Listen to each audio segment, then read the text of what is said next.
Sveiki, gerbėmieji. 1038 Ukrainos karo diena. Truputėlį iš toliau. Vasarą lydėjau delegaciją iš Unmanned System Forces, Силы беспилотных систем, nepilotuojamų sistemų pajėgos. Ir kadangi trynėmės ilgai, pasakojau jiems visokias nesąmonės, sakau, rašau eilėraščius. Netgi verčiu ukrainiečių kalbą. Vienas sako, gali parodyti? Aš iš mobilaus parodžiau. Sako, сделай, mums reikia. Padariau. Štai šitą knygutę.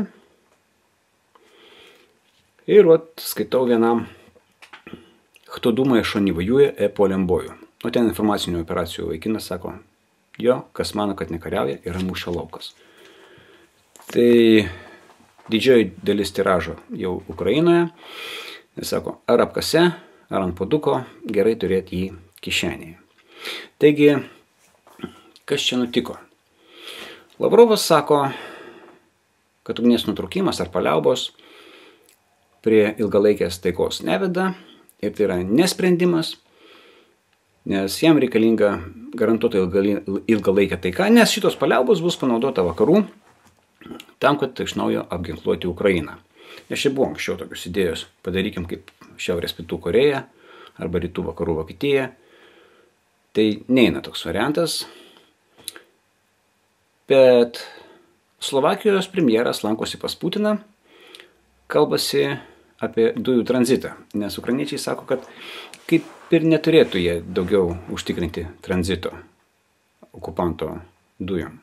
Aš net nežinojau, kad tai yra. Gerai, bet Slovakija siūlo save kaip šeimininką ateities dėrybom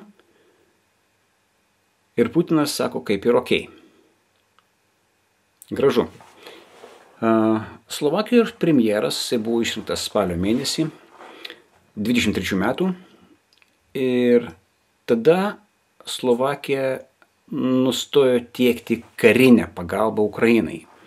Humanitarija eina kaip visada, bet ginkluotė nustojo eiti. Ir matyt, dėl to Zelenskis kalba apie tranzito nutraukimą. Galbūt, čia aš improvizuoju.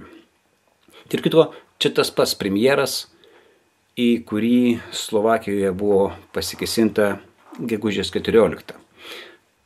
Įdomus reikalai vyksta. Iš tikrųjų, prieš Rheinmetalo, virš Basfo, Vokietijoje skraido nepilotuojami orlaiviai ir niekas nežino kieno. Tanklaivis nutraukia kabelį, Suomiai su Estais pakraupė, mano, kad tai yra suplanuotas sabotažas.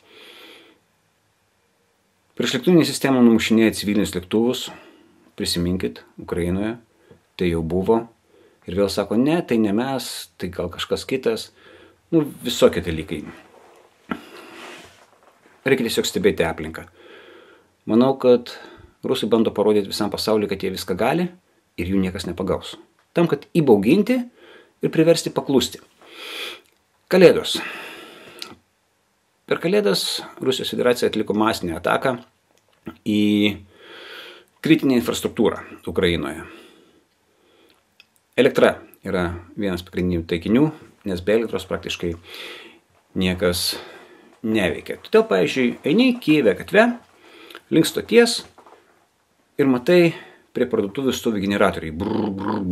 Burzgia. Žinote kodėl? Todėl, kad yra suplanuoti elektros prapuolimai. Yra, pavyzdžiui, telefone programėlė ir žmonės mato, kokiam rajone, kokiu laiku, maždaug 4 valandas per parą, nebus. Tai yra suplanuotas elektros perdresavimas iš vienos vietos į kitą. Yra ekstriniai elektros prapuolimai, tai jie jau negali būti suprogramuoti. Visur galima atsiskaityti kortelę, kavinėse veikia Wi-Fi'us, bet žinokit, viskas dingsta, kai dingsta elektra. Dėl to tie generatoriai gatvėje, kas Vilniui būtų keista, yra visai nekeista. Tokia linksmai liūdna istorija. Labiau liūdna. Infrastruktūrai naikinti Rusai naudoja koreguojamąsias aviacinės bombas. Jos yra tokie paršeliai, virš 3 metrų ilgio, jeigu Kab-250, tai maždaug tokio pločio, 3 metrai. Šiaip tai turėtų būti su GPS-u, bet dažniausiai meta be nieko. Ir jisai kaip sklandytuvas, nes jį kai išmeta, pasidar išsiskleidžia sparneliai tokie, ir jisai toksai sklandytuvas su sprogmenimis.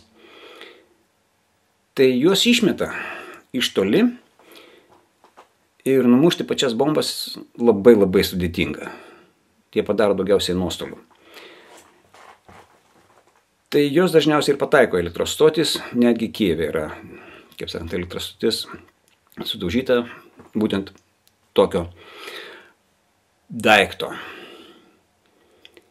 Šitie daiktai nuo 15 metų buvo bandomi Sirijoje, labai pasiteisino prieš civilinę infrastruktūrą, prieš lėktuvinį jų nudaužti negali, o vaikai Kijeve, šiaip visoje Ukrainoje, labai pergyvena, kad prieš lėktuvinės sistemos nenumuštų senelio šalčio. Jie tiki dovanom ir senelio šalčiais. Dar reikėtų pasakyti, kad kalėdos pas ukrainiečius yra taip, kaip pas mus, tom pačiom dienom. Pas rusus kalėdos yra sausio mėnesį, tai yra 14 dienų vėliau, pagal senąjį kalendorių. Tai čia visiškai atsiskyrė, Ukraina yra su vakarų pasauliu, o jie yra ten, kur jie ir yra. Bet naujus metus rusai švenčia 2 kartus. Vieną kartą su visų pasauliu, tai yra iš gruodžio 31 į 1. Ir antrą kartą Starį Nový god, seniai naujieji metai, jie švenčia iš sausio 13 į sausio 14. Man nejučiom iškilo klausimas. Kodėl televizijos bokštą sausio 13? 91. Jie puolė per savo naujus metus. Taigi galėjo švęsti. Nekokie fejerverkai. Bet šlovė Ukrainai, geros jums dienos. Ir kitko, šiandien, 28 dieną, bare Pilenai, turėsim svečiuose Vladislav Ševčiuk, sužeistą ukrainietį. Bus mažas koncertėlis, 19 val. Adresas Vilnius, Kauno 1. Labai mažas baras, tikrai neraginu, nebent tiesiog labai įdomu. Dar kartą, geros dienos.